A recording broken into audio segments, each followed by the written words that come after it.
కర్నూలు జిల్లాలో ఈర్ష్య ద్వేషాలు సెగలు కక్కాయి. ఎమిగనూరు మండలం ఎర్రకోటలో గుర్తు తెలియని వ్యక్తులు దారుణానికి పాల్పడ్డారు. పొలంలో ఆరేసిన మిరప పంటకు పెట్రోల్ పోసి నిప్పు పెట్టారు. 15 క్వింటాళ్ల మిరప పంట మంటల్లో కాలి బూడిదైంది. 6 గాలం కష్టపడి అప్పులు చేసి పండించిన పంట మంటల్లో కాలిపోవడంతో రైతు శ్రీనివాసులు లబోదిబోమంటున్నాడు. కేసు నమోదు చేసుకున్న పోలీసులు దర్యాప్తు చేస్తున్నారు. అనుమానితులను విచారిస్తున్నారు. పాత కక్షల కారణంగా ఈ దారుణాలకి పాల్పడుంటారని పోలీసులు అనుమానిస్తున్నారు. దుండగులను కఠినంగా శిక్షించాలని స్థానికులు డిమాండ్ చేస్తున్నారు. రైతు శ్రీనివాసులను ప్రభుత్వం ఆదుకోవాలని కోరుతున్నారు.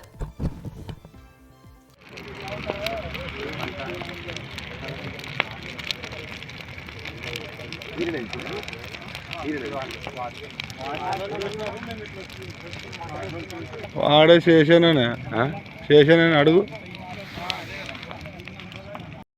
Subscribe for more content.